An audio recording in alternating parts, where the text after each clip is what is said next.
It doesn't look right. All right, so it is 11:02. Let's go ahead and get started.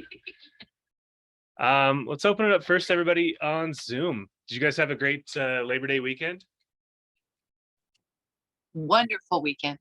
Yeah, Monica, what did you get to do? Anything fun and exciting? One day we went boating, and honestly, the rest of it, just getting caught up with some things and feeling that cool weather sneak in. Oh yeah. Yep. I got to go out by Packwood near Mount Rainier, and the temperatures actually got down into the 50s, which was wild. I can't remember the last time I felt the 50s, and it was great. It was so nice to be cold. I know I'm not going to be saying that. Don't worry. Yeah, it's coming. I know. I'm not going to be enjoying that for much longer, but for this small stretch here in September, I love it. I can't wait to get back to sweater weather. So yeah, sweater weather. But it was beautiful. Yeah, awesome. Looks like Samantha had a nice quiet EMS shift in Chelan this weekend. That's good. That's good. Do we have any other emergency people? I know Emily does some search and rescue, and I imagine that was probably really important this weekend, especially out in the Leavenworth area. Do we know of anybody else at KWNCW that works in EMS or the hospital stuff? I hope it was a nice quiet weekend for everybody else that's working that. Yeah, anybody else have a good time this weekend? Get out, blow off some steam? Surfing.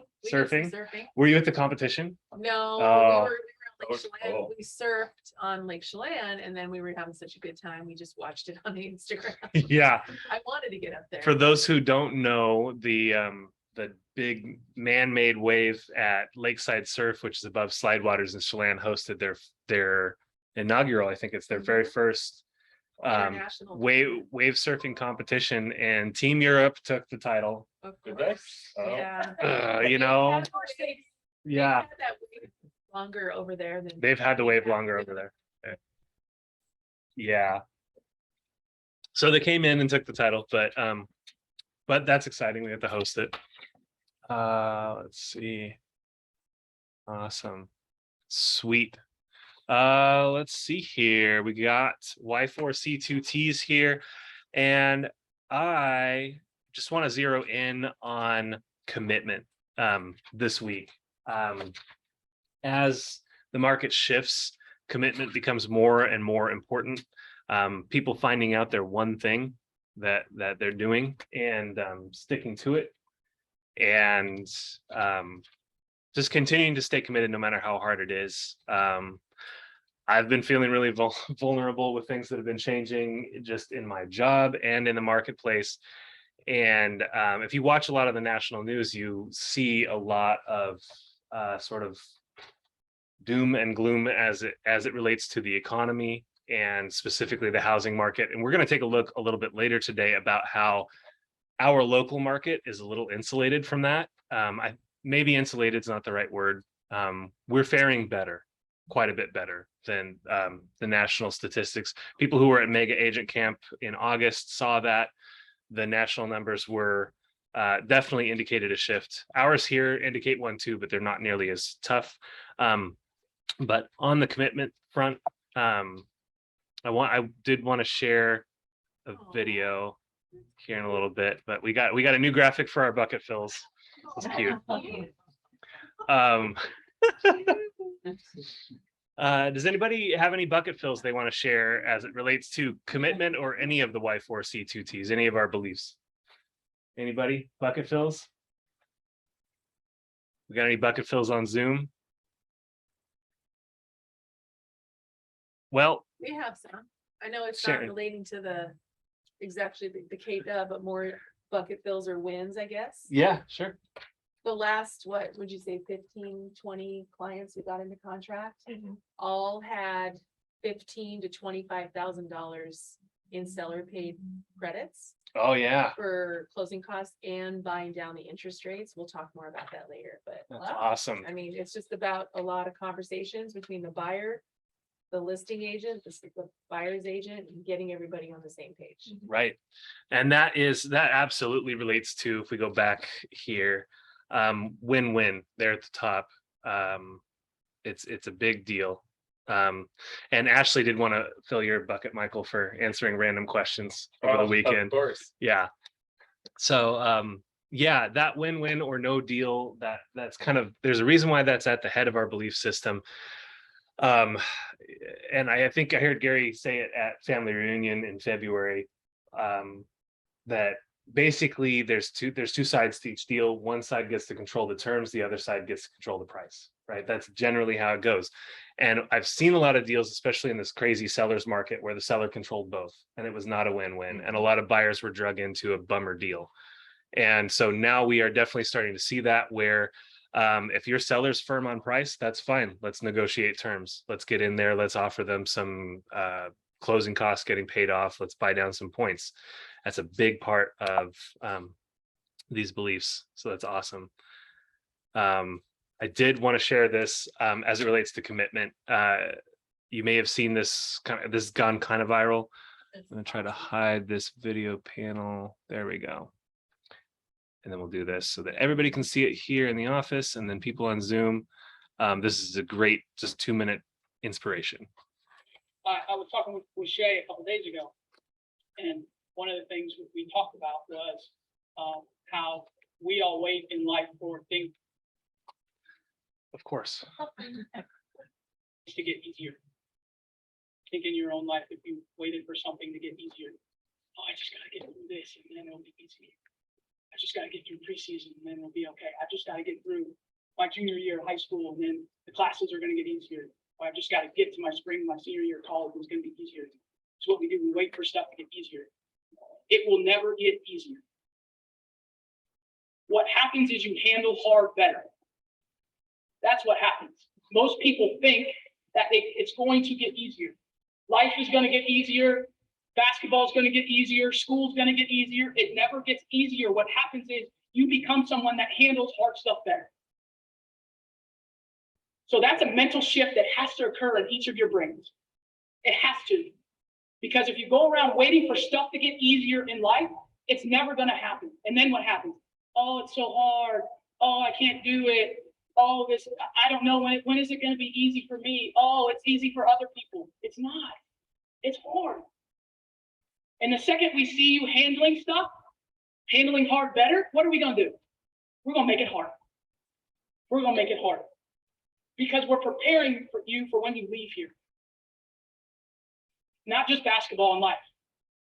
And if you think life, when you leave college, is going to be all of a sudden get easy because you graduated and you got a degree, it's not going to get easier. It's going to get harder. So make yourself a person that handles hard well. Not someone that's waiting for the easy. Because if you have a meaningful pursuit in life, it will never be easy. If you're trying to win a championship, if you're trying to have a family, ask your parents. Do you think it was ever easy for them to raise kids? Karen, is it easy? It's not. Any meaningful pursuit in life, if you want to be successful at it, it goes to the people that handle hard well. Those are the people that get the stuff they want. People that wait around for easy, you probably see them at the bus stop. They're waiting for easy, the easy bus to come around. The easy bus never comes around. Got to handle hard. Okay, so don't get discouraged through this time. If it's hard, don't get discouraged. It's supposed to be. And don't wait for it to be, oh, I just got to get through the summer. And then it'll all of a sudden get easy in the fall. No, it won't. It won't. It won't get easy in the fall. So make yourself someone that handles hard well. And then whatever comes at you, you're going to be great. You're going to be great, okay? Awesome. I love that. I was talking with Shay a couple days ago. Let's see. And Sorry for the repeat. That is an excellent. And if you have a chance to just follow her on YouTube, she's got a whole channel. Kara Lawson, she's the women's basketball coach at Duke University. Incredible, inspiring coach. But they played that. I'm trying to get this to go forward. There we go. Just highly recommend it. She's an awesome speaker and person. I didn't change this to September. September birthdays. We got Paul Harrison coming up on Sunday. Happy birthday to Paul. Yeah, woo. Happy birthday. Yeah, and let's see here. I'll put it in the chat to that channel. Awesome. Work anniversaries. We've got Brian Boyle, Logan Murphy's off in Idaho. Hi, Logan. If you guys ever hear from him, I hear from him every once in a while. He's doing great. And we got Nate Woods. Also, September work anniversaries. My apologies. I got it changed up in the top right corner, but not there for some reason. So That's all right. attention to detail. I gotta get it.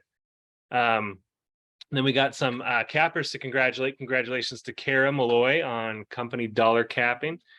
And congrats to Isaac Winningstad. I think he's still in Wisconsin. He's on a He's on vacation. big vacation. So be sure to congratulate him when you see him when he comes back, but he just capped on Royalty. So both of those awesome. Congrats to Kara and Isaac. And congrats to Brooke Day on her first listing. Yeah, we got that going live this week, right? And we're not going to pre-market it, but we did want to congratulate you on getting it. So we got it. And so be on the lookout for that. And I just wanted to take that as an opportunity to plug this PC program that Sydney's been working so hard on. As you can see, Brooke's there kind of in the middle of the road, but we got Shayla and Brandy and Sydney. They're all doing these dollar producing things, holding each other accountable, kind of gamifying this a little bit. And so if you're interested in that, I'll have a link later in the meeting for the PC program. But this is this is one of the first of many results from this. Say it's working. Yep, it's working. We know it works. Yep. Awesome. So rolling right on through, we want to celebrate the top 5 year to date. We got Brooke Johnson at a little or over 31 million. We got Lisa Boyle at 17.8 million, Colton at 12.8, Brian Boyle at 12.2, and Jeff Holman at 10.4 million.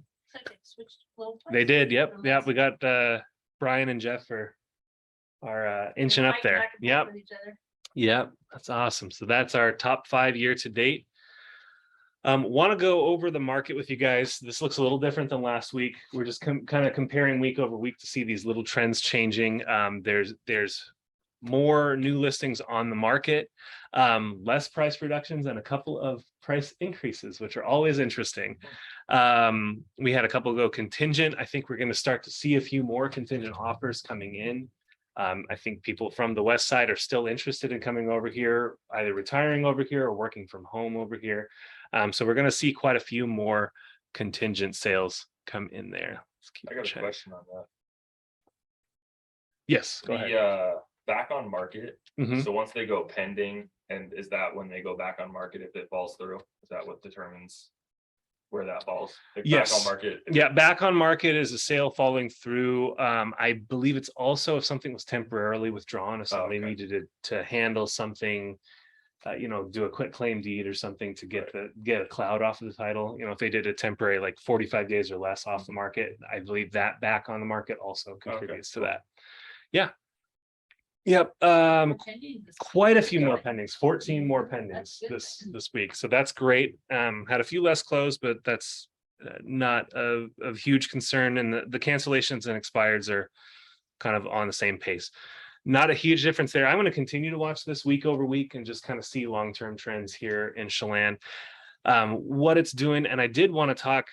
So we'll zoom out a bit here. This is a slide that was shared at Family Reunion. I annotated it here in the top right a little bit, but national numbers year over year between last year, and we know last year was inflated, right? It wasn't really what you could expect from a market. And we saw, the last time we saw an inflated market like that was back in the early 2000s. We're seeing this now. The projected year end 2022 is going to put us at 16.4% down from last year and 8.9% down from 2020. So that's what the national numbers are looking like. And if you are a potential home buyer or home seller and you're taking a look at these national numbers, you might be second guessing yourself. You might be thinking to yourself, maybe now is not a good time to sell. I don't want my home to sit there on the market for forever. I don't want to have to keep lowering the price. And if you're a buyer, you might be thinking to yourself, is this going to continue happening to home values? Right. And we've got a lot of national market commentators that they've got other interests in mind, right? They're not interested specifically in the housing market. And so they can make a lot of what I would call irresponsible passing remarks about what the national market is doing. But part of the benefit of being the economist of choice in your market, people come to you and they say, I heard this on MSNBC or Fox or wherever. I heard this thing in the national market. What you can do is tell them what local numbers are doing. Right? They are down, but not by nearly as much. Right? If we look at year-to-date numbers, now this is different from, if we look at that's projected year-end numbers for 22. But I'm just able to pull year-to-date. I don't feel that confident as an economist to pull projected numbers for Chelan County for 2022. I can take a stab at it, but I'm much more comfortable just showing year-to-date. And you can see that we're really only down 9.4, which is actually an improvement over July. So July's year to date was down 9.6. So I think we're slowly gaining some ground back. And really, let's remember that 2020 and 2021 were up by huge margins, right? 2021 was up by 7.4. 2020 was up by 20%. Right. So that's not necessarily sustainable growth when historically we've seen about a 4% appreciation in people's properties. Right. So August is only down 9.4% from last year and 2.6 down from 2020. Right. In 2020, even that was an inflated market. Right. We have to go back to 2019 to see a regular market. And you can see we are still beating the smithereens out of that. Yeah. So really what I would encourage everyone to do is, as they're talking to their clients and they're getting info in one ear from a national source, that's all good and well. It's fine to take a look at what the national market's doing because it does have effects on things locally. But you should also be supplying them with, whenever possible, something a little more optimistic that is hyper local, hyper focused, and actually has to do with them as buyers here locally, because the national numbers aren't necessarily going to affect them, right? The only thing that might affect them is, the average 30-year mortgage. Those rates will affect their buying power. But yeah, focus on the local market, take what you can from it, and encourage your clients. There's a lot to be encouraged about. And that was my little substitute broker minute. Russ is not here. He's out hunting. And he'll be lots of meat. We'll have a cookout. Yeah, he'll be back next week. I want to say around the 13th. Around the 13th. Okay, cool. So that was my stab at a broker minute, and we're gonna hopefully segue smoothly right into the mortgage minute here There we go. with Team Crockett. Yeah. So awesome. let's take it away, Sharon. Person today. Here we are, Cool. Sharon and Can you see me Michael. over Yeah, there? we gotcha. Hello, everybody. Okay, so hope you guys all had a great Labor Day weekend. We did. I know you were hunting. Yep. Did you get anything? No, I was helping people. I was helping people get stuff. You were helping. people. Aw, Yeah. it's nice. And You're a nice guy. Yeah, right. yeah.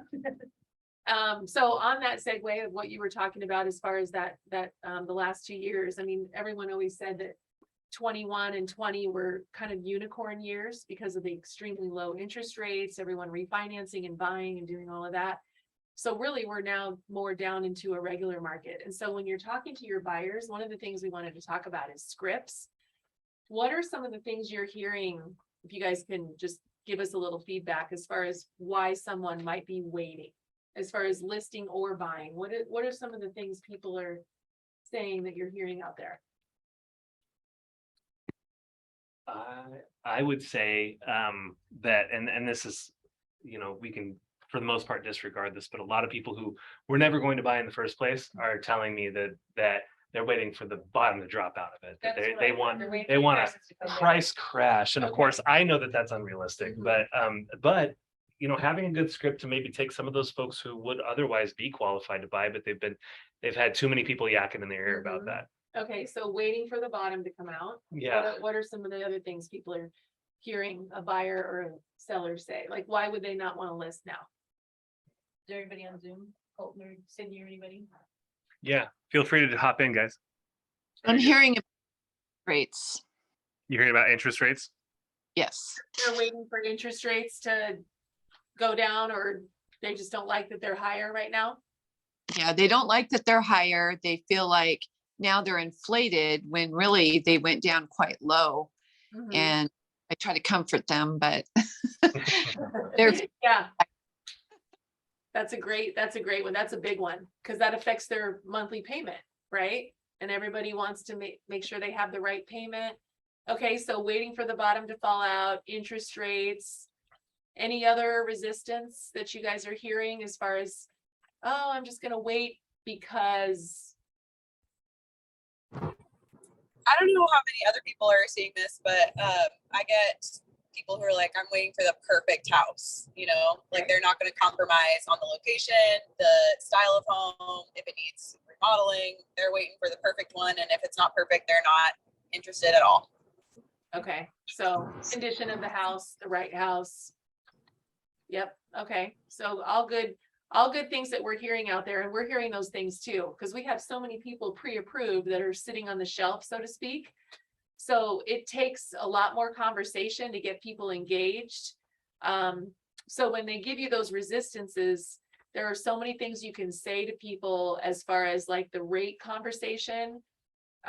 We have a presentation, and I just emailed it to you, Loren. Yeah. Where it shows, not buying down the interest rate. The cost of waiting. Yeah, Yeah. it's actually a new one that I just did. Do you want me to pull it up here? Yeah, if you can. Yeah. Yeah, let's pull it up.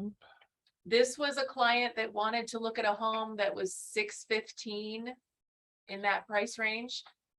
And we were looking at no buy down at the full Just price accept. versus, oh yeah, there you Perfect. go. So here's the, I don't know if you guys can see that when you're on Zoom. Yep, So we're sharing it with the them. full price was 615 with no buy down. You can see the interest rate is 5.99% with no buy down. Payment around $3,300 a month. We showed them another scenario, stacking about 33,000, I think it was 30, yeah. And putting that into the price, buying the rate down to 4.25 for more of a $2,900, so almost $400 a month lower on their payment. And if you look at the first loan 5-year cost of how much interest they'll pay at the lower price, but the higher rate, they'll pay over almost 170, 180,000 in interest versus 145.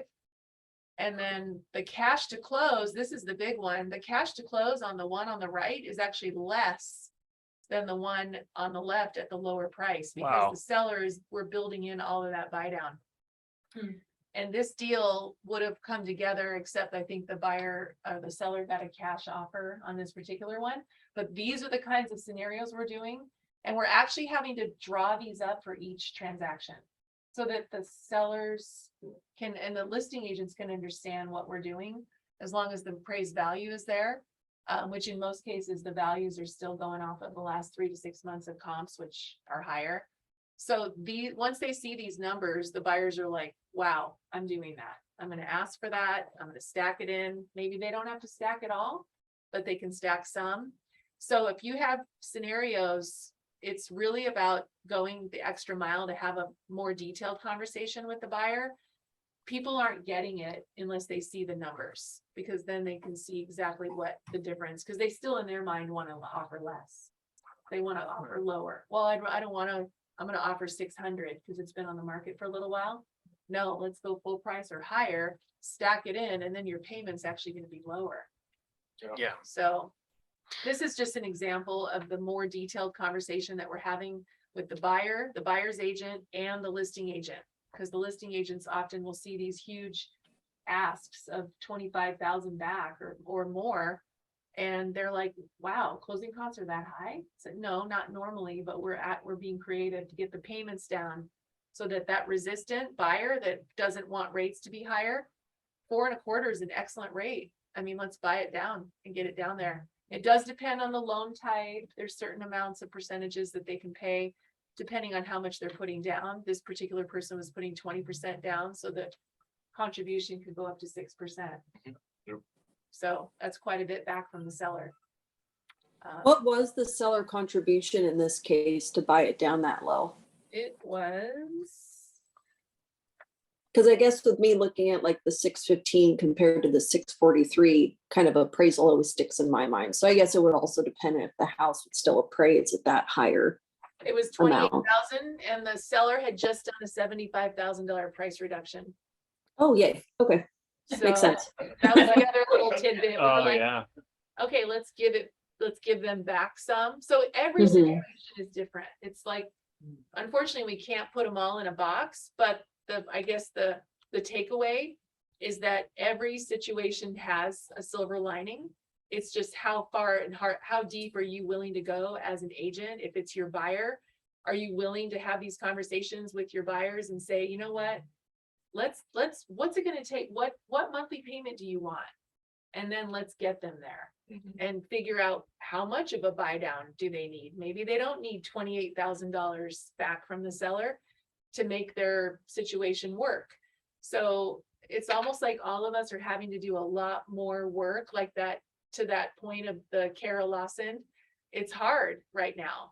It's not easy, but be someone who's, better at doing hard, however she said that. How did she Yeah. say that? Handle hard better. Handle hard better. Yeah. Because it's a hard market now.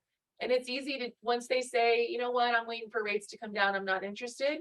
If you stop that conversation at that point, you might be missing an opportunity. So you might want to say, you know what, I hear you. Everyone is saying that. Do you mind if I show you some numbers on how we might get you to where you want to be?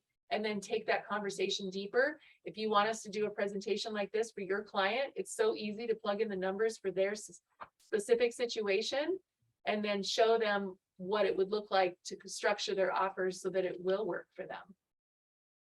Awesome. How do you see the contract forming when you want to put that money back in? Are you using the 22A where it's going back in for the closing cost provision where they're contributing to it? You There's just, some kind of, lenders, I'm just saying that. yeah, Is there a limit to what they can put in there? But is that how they're doing it? well, you would make your price in this situation, 643, and ask for $28,000 on your financing addendum where it says seller paid closing costs, 28,000. Okay. And that's all you have to do. And it depends on the loan type. So if someone's putting 3% down on a conventional, the seller can only contribute 3%. So you couldn't do this in that situation. So in loan type, is there a certain, does it still say conventional?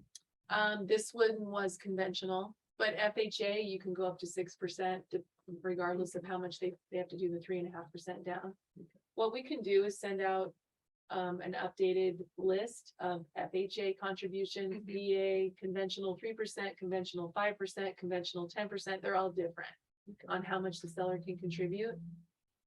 So it depends on the loan type, the client, there's so many different factors. So depending on your situation, you could always give us a call and say, okay, I have this situation, the client wants to buy this house.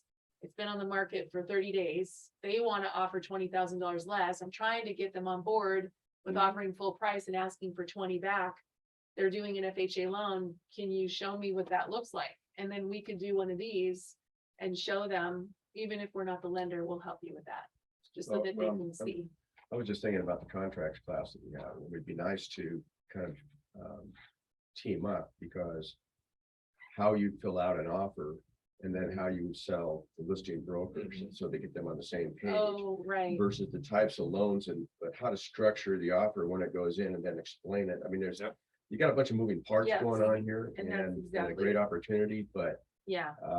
many times we find out the education level of other brokers. Mhm. It's When not, you're dealing yeah, with them, it's not good. you kind of have to educate them to bring Exactly. them on board because Yep. they don't get it. Yep. And And that's, so I'm just yeah. wondering if that's something that, if you get those kind of examples, I can get with Loren and we can put some package together that Yep, maybe. sure. Absolutely. Would be good to deliver that. I believe so. And to Yep. your point, we're having those conversations. Once the buyer and the buyer's agent are on board with this, once they submit the offer, we're proactive. When we call the listing agent, we say, you're gonna get an offer and here's what it's gonna be. Sure. And it's gonna sound really extreme, but here's what we're doing and here's why. And often they're like, oh my gosh, I didn't know you could do that. And see, and And you then just they said use something it that's so for them. important, is that Yeah. is when I'm putting an offer together, trying to get that buyer to say, hey, I'd like to talk directly to your lender. Yeah, Can you open up that communication? Because then you can have that communication between the three of you, but you're bridging that over to the broker for the seller. mhm, As another part of the strategy that you have to be comfortable with everything. What are we doing? Why are we Right. doing it? it's- I don't think anybody's really sat down and talked it all the way through from start to finish. Exactly. Yeah, we'd be And happy I'd to. like to do that. Let's do it. Yeah, That'd be a great class. And we have the mortgage coach software. Not every lender has this. Mhm. So it's easy for us to plug in the numbers and show them the data. So that the buyers can see, you know, how much, because it doesn't make sense. They're thinking, if I pay $615 for the house, why am I paying so much more? Look at how much more interest and my closing costs are more. And so it's almost like they have to see the numbers and how they pencil out. Obviously, they can do without it. Because that's, Yeah, you have to split the money so it goes, Mhm. aha. exactly. You can't do it without looking. Then when they see that little, I mean, there's a whole bunch of other screens that go in on that, but that screen right there usually drives it home. See, if you tell someone off the top of your head, well, we're gonna increase the price, but your payments will be less than something. amount of Yeah, your- they're it's like, kinda you're what? getting No, And then you're going, what, you magician? Yeah. Yeah, they don't get it. Yeah. And then when you show them the rate right there, the 5.99 down to 4.25. I mean, that's $400 a month cheaper, but the price is more. Now, the other element that's in here, is another moving part in this, is that it's gotta get past the appraisal. So Yes. in the case where they just lowered the price, allows you to put this back up because you're probably okay. Case by Um, case, yeah. Is there anything that you have tool wise where we're just guessing because we don't know what the appraiser is gonna do? Is there some kind of a Well- model that we kind of have a feeling for? That's where we bring you guys in. So when we're structuring that with the buyer, we're also talking to the agent and saying, so what are comps showing? If we do this, let's say they didn't just do a $75,000 price reduction and the price was $615 to start Full with. CMA before you start Yes, going down. so we're- Because you can use that with, can't Exactly. we give that to the appraiser if we wanted to? I mean, Yeah, we encourage agents to be at the appraisal So appointments. that's another piece of this we should have. in. Mhm. Yes, Yeah. so see how it's like we're doing all this more work to get one deal together. It's like you guys are doing more, we're doing more, everyone's working harder, but smarter also, and helping people have options. Okay. So don't, I guess the moral of the story is don't let the conversations end when someone says, well, I'm gonna wait because blah, blah, blah, whatever it is. Well- I'm gonna wait to list because blah, blah, blah. And now, and what you're talking about also, I think, I'll pull it back in, if you have where to initiate and begin all the way through closing, which is really closing and selling. It's not only the listing broker, but if you educate them right, they can then do that to the ultimate seller to say yes. Mhm. And say everybody's on board. Right. Trying to sell that up front, if you don't have a good understanding of all those steps and everything there and who to contact, when to bring people in. It's an opportunity that's lost. Mhm. And so I'd like to follow up with you after the meeting. And I'll get with Loren. Yeah, absolutely. Yeah, that'd be I'm good. good. And then one final point, I want to wrap up with a nice bow that's not related so much to this, but to your point, Lauren, about what you brought up about the market data from 19, 20, and 21. Mhm. The sellers have been psychologically used to getting way more for their Mhm. homes. Mhm. And so they're like, oh, it's not a good time to sell. But at the same time, they're also going to be buying less. I mean, when prices were elevated and sellers were getting all of that, where were they going? They were also paying an elevated price for their house. And it's all relative. So with the prices coming down, maybe they're not getting as much as they were and getting all this over asking stuff, escalation, but they're also not having to pay as much for a house either. We, Sell high and buy low. I talked to an agent this week that had a referral out in Idaho, and they have a listing here and the seller is moving to Idaho, and it took the referral agent over in Idaho calling the seller who was going to be their buyer client and saying, hey, we're here, look at all of these price reductions we're seeing. You can reduce the price for your home because the place you're moving to is seeing more price reductions than where you're Right. at right now. Yeah, And it took that conversation. So if you guys have any scenarios like that where you've got somebody moving someplace, if you can get an agent from that area to just kind of just be real with them and be like, your buying power is going to be more out here. You shouldn't be so nervous about lowering the price on your home. And then with something like this that comes in, you know, yes, it's a lot in closing costs, but we're also bringing that price up. And when that interest rate comes down and those monthly payments, that debt to income ratio is smaller, you have less to worry about in terms of something suddenly changing and your buyer not being qualified anymore. this just gives more wiggle room, Mhm. I would say. So that's the overall sale to not only the listing agent, but to the seller, is that there's less likelihood of things falling out if you've got a little more margin to work with. Right. And they can take some of their cash and put it towards their down and buy downs. They can take some of their cash and set it aside for a low appraisal if they want to. Right? There's all sorts of ways to package this, but I really appreciate you guys kind of breaking this down for us and showing what a typical one would look like. It's really like Fascinating. to say that the price would be $28,000 higher and your monthly payment would be $390 lower. A lot of people are like, nah, Yeah. you just bad at math. Like what? No, we're actually quite good at math. Well, I And let know me show that you. Dan's gonna need 28,000. This was Right. a different example, but a lot, like I said, the last several clients we've gotten, it's 15 to 25,000 in every single deal. we're And getting this price range is right on the edge of jumbo. that. Mhm. Are you guys able to do something similar with jumbo loans? Mhm. Okay, Yeah. good to Yes, know. There's contributions allowed on those as well. I think, Yeah.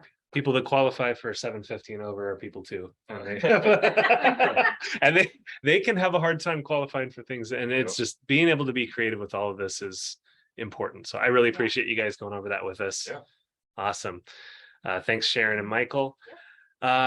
Quick reminder, if you guys are using Showing Voice, you guys have listings and you've got showing time, Showing Voice is the one where they call you and say, we've got a showing request for this date and time. Make sure it's ringing your phone number and not the Market Center phone number. We get, I'm getting hundreds of these. I calls every would day. say we had at least a dozen this morning, which love that you guys' showings are, or your guys' listings are getting showings. Love that part of it. But I would hate for you guys to miss out on showing notifications. I can't help. I think by default, when you get in there, the feeling, especially if you're new at this, is to like get in there and say text, email, phone, courier, just come on horseback and tell me that I've got a showing. I don't want to miss anything. But if you really have to use Showing Voice, make sure it's going to your phone. And also the texts and emails are pretty, they get to you, you'll get them. So just make sure your information is in showing time correctly. And that way you don't miss anything. Because I'd hate for those texts to be going to our landline here too and have you miss out on that. Yeah. So make sure your phone numbers are updated in showing time. Another reminder, we've got a bunch of changes coming down the pipeline in October, largely having to do with how commissions are outlined in a purchase and sale agreement. A lot of people are kind of doom and gloom about this. I honestly think that if anything, it just allows you to have a better, clearer conversation with your buyers and sellers about where commission is coming from, and be sure with sellers to let them know most of the time buyers are paying closing costs. So it's kind of this 50, it's not 50-50, but there's some costs to the seller, some costs to the buyer. It may change the landscape of things, but overall, it would be good for everyone to just be familiar with those changes that are coming down the pipeline. So I wanted to put this out there. Northwest MLS sent this out on an email this morning, but you've got a bunch of virtual opportunities, and then there's also an in-person opportunity in Wenatchee. Ashley has a question. Go ahead, Ashley.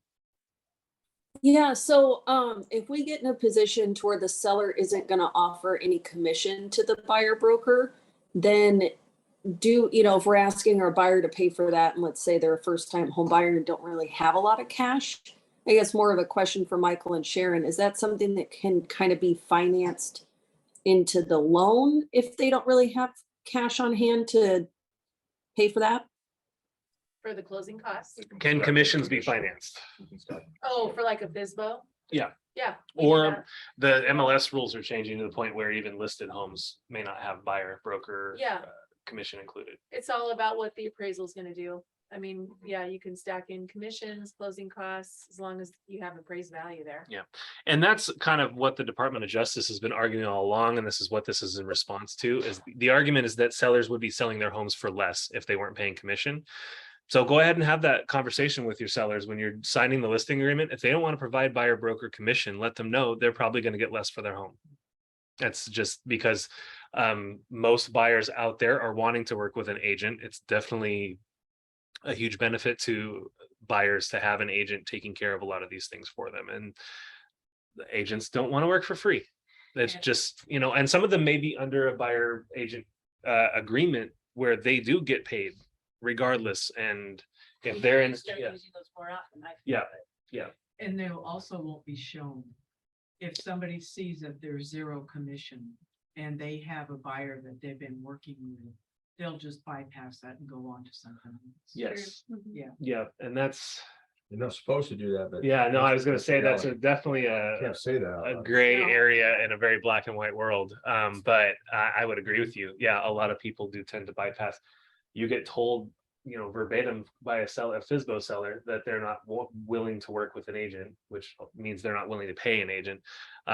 That's most buyers I know wouldn't want to work with that anyways. It's like you've been showing me homes, you've been walking me through the home buying process. Most of our clients, thank goodness, are good people and don't want us to go hungry. So that is coming up though, and these are all, you know, these questions that are popping up. It would be good to have kind of Northwest MLS leadership there. Justin Haig and Jeannie Simpson are on two different councils in the Northwest MLS. They were involved with these changes that are being made, and again, it's largely in response to some Department of Justice decisions that are coming down the pipeline anyway. So I'm, in the long run, grateful that our MLS is ahead of it. Ashley, go ahead. Sorry, just to tie on to the last part of that to clarify. So if the seller's not, you know, if we can't really like add the closing cost or that kind of extra commission into stacking it on the price, then my buyer kind of has no option but to figure out paying for that themselves. Yes, yep, and that's why it's important to have these If conversations that's in the ahead of time. agreement. Yep, if that's in the agreement, and I'll, you know, if you guys want to field any more on this, but I think you're right. It all kind of comes down to the appraisal and what their, you know, what the home's value is and what they're approved for. And then making sure that the seller is on board too, because if you're raising the price, their excise tax is gonna go up. Yep. And they have to understand that that's why you're raising the price, because you're stacking it in. Sometimes they still don't understand that. So it's again, a lot of conversations. Go ahead, Tom. I think we have I guess, on our list. Yeah. And by the way, on that, Marcia and I are signed after Thursday's class on that. I've been going into these forums for about a month now. But I'm gonna go to that class, and that's gonna be one of our future contracts classes. Excellent. We'll be going over this. Excellent, love it. And on that, I think it's, if we put this together, what we were talking earlier, that wraps into it. So, Yep. Yeah, sounds good. okay. Yep. Yep. And these are all good. I mean, ultimately, these are going to be conversations that you have to have with your clients anyways. And if you're having them up front and ahead of time, it's going to make everybody a better realtor. If you guys want to go over tech with me, this is my Calendly link. And really any business related things. I've got coaching coming my way for all sorts of consulting conversations regarding budgeting and lead generation and all sorts of other opportunities. So definitely reach out to me there, or just reach out to me via email, phone, or pop in. Love to see you. If you have questions about the PC program, we celebrated that first listing earlier today. Way to go, Brooke. Yeah. And that's just the first of many milestones and achievements that this PC program is set up to help you achieve. So to book time with Sydney, to get on the fast track, to convert more leads and write more contracts, use that Calendly link there and sign up with her. And lunch and learn. I left this blank. I had something that I was going to put in there, and then I think it didn't get dragged over. It's gonna be a surprise. It's going to be a surprise. Do show up to lunch and learn. I would love to see everybody. I think we were going to go over some of those contract changes that are coming in October. You may, we used to not tell them what it was. Yeah. So here's a surprise. I think that this would be a good opportunity to just do a general Q&A. We've got a lot of changes that have happened over the summer and things that we're just now getting used to. So please come join us for lunch. Let's lean into one another, ask some questions, and learn some things. And then we got contracts coming up with Tom and Marcia here at a minute ago at 11:45. But we'll get that set up right away. So stay on or hop on that link again. It's the same link as the sales rally.